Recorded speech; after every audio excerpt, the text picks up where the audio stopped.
Back. Great to have you with us on SABC News. Protests erupted at the University of Cape Town today, resulting in the arrest of 3 students. Students were protesting against the 8% fee increment.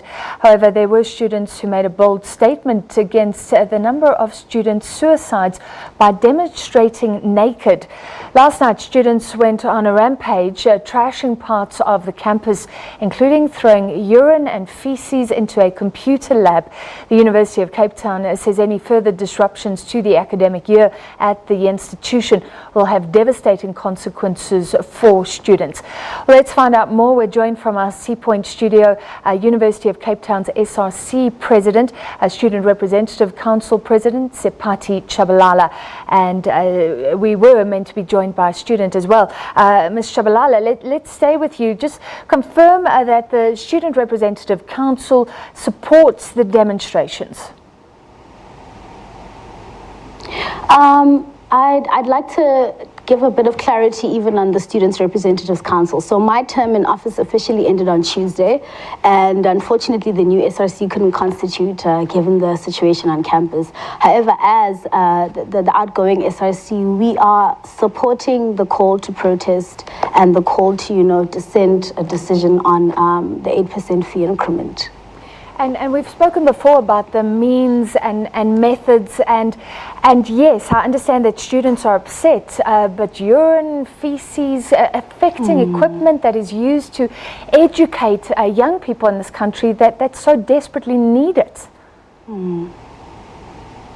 I think I'd like to give a bit of context as to, even why, as you noted, that yesterday there were even further demonstrations which, were resulting in feces in classrooms and so on. So the attempts to negotiate with management last week resulted in everyone agreeing that we would hold a university assembly that would then decide what would be the varsity stance on free education and whether we could take that stance, to government and so on. Moreover, we had wanted in that assembly, students and management planned it together as sort of a call to, a ceasefire to sort of advance negotiations. But we had wanted out of that assembly, a stance by the university on the current exclusions of those who are academically eligible to continue but financially vulnerable. And it started at about 3 o'clock. It was quite long, that assembly. There were lecturers who spoke, there were students who spoke, different constituencies spoke, and they made certain decisions and they came to certain resolutions. And if you remember, in 2015, a similar assembly was held to, talk and question the removal of the Rhodes statue, and that assembly decided yes, it must be removed, after which Rhodes was removed from UCT, and that is how Rhodes fell. And in this assembly there were resolutions. Students agreed, members of the assembly agreed that as a university we cannot exclude those who are financially vulnerable but academically eligible, and many more resolutions were taken. There were calls that the university must support us in going to parliament and taking the fight there, because we know necessarily that the government is responsible for answering this question. However, all those resolutions were wiped by our Vice Chancellor, Dr. Max Price, in his one response that said, students must actually go study. We want to wrap up the academic year and so on. And I was quite baffled, and so was the rest of the crowd, because we thought that the purpose of the assembly was to resolve on this question. And when he alleges that people don't want to finish the academic year, it's strange, because in all negotiations the end goal was, let's wrap up this conversation, and the demands are, give us this declaration before we start exams so we can continue normally. So I'm not surprised at the reaction of students to, resort to more extreme means of protest. And I said this even at the High Court when the interdict was passed, that this is bad. This is going to result in the worst. And 8 students have actually been arrested today. Those 2 students you saw with the demonstration where they had stripped naked even, had actually asked me permission on Saturday as the art students from the formerly known as Hidden Campus. Seipati, may we have an artistic intervention at random spaces on campus? Is that allowed under the interdict? And I then even asked the Vice Chancellor and the Deputy Vice Chancellor of Transformation, and they had confirmed that, that's okay. And students at that point were then even asking, what is what's permissible means of protest. And, they thought this type of artistic intervention, the things that we're doing, even the marching up to Brem now was just singing and dancing and clapping. They're literally questioning now what is legal, what is proper protest conduct. And again, then there's tensions because the Vice Chancellor will call police. There'll be paramilitary service, and it's just like, it's clashes, and it's getting so tiring. Like, I'm so tired. I've been running around police stations. We feel defeated, honestly. You're talking about the Vice Chancellor seemingly going back on agreements or saying let's just get the year finished, but was there ever any agreement about the fee increase that is what is one of the major issues that UCT is wanting to push up prices by 8%? And are you not sympathetic? I mean, the institution needs to run and pay staff salaries. How are you making strategic decisions? Do you fight with the university that doesn't have much scope, or do you go to government? Should your fight not be at that higher level if government funds are needed for free education?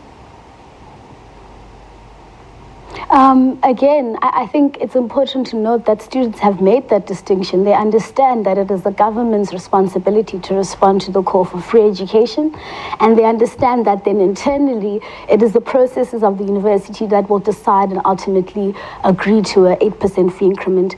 As I've said before, I sit on council, which is the highest sort of decision-making body of the university, and in council we approve these things, and this budget expected increase of 8% in fees is going to be tabled in council, and I will necessarily have to approve it. But then the sad thing is they've moved that council meeting to December.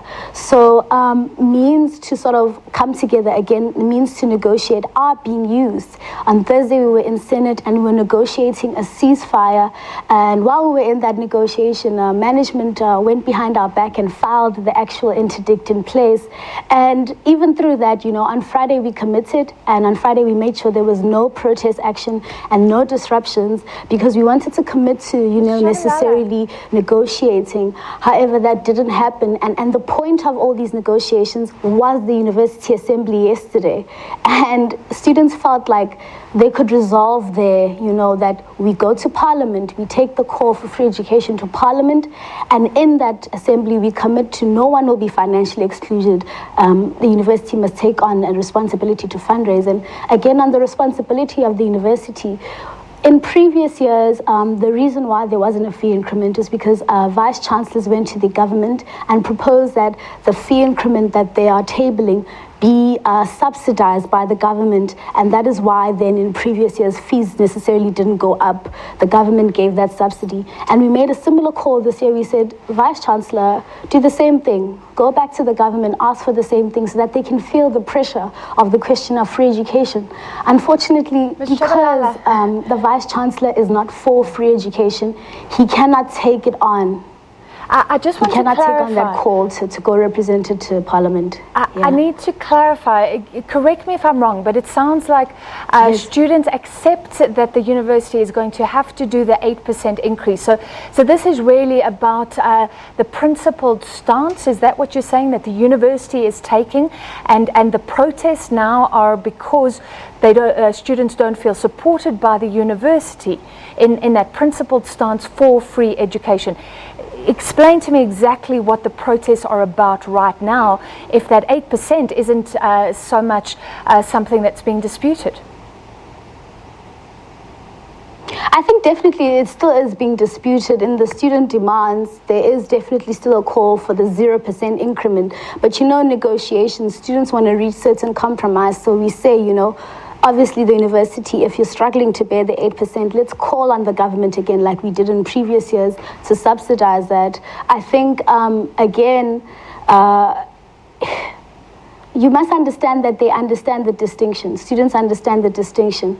And yesterday's assembly, I think, is the reason for the current ongoing protest, in that there was seemingly a certain direction that the university was going to take a stance, on free education, on on financial exclusion, on duty performance requirements. But then the Vice-Chancellor erased that whole conversation in his response. And again, it questions, what is the sincerity of setting up that assembly? What is the sincerity of setting up the negotiations and the meetings? Because the students go, they commit, they give input, they try to reach, compromises. However, then the university reneges.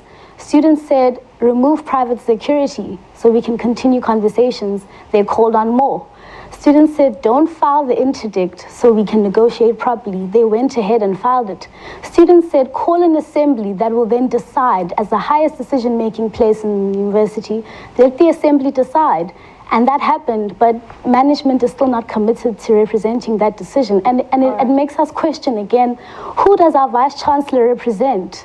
You know, like, are you representing management and the finance committee or students who sat in Tshabalala, an we have assembly to end it and gave there, important but thank you. input I think you've given us some idea of why students are protesting. It's confusing and a lot of issues, but unfortunately it sounds like that relationship between the management at UCT and students needs to be worked on, or this will continue. Seipati Tshabalala, the outgoing SRC president.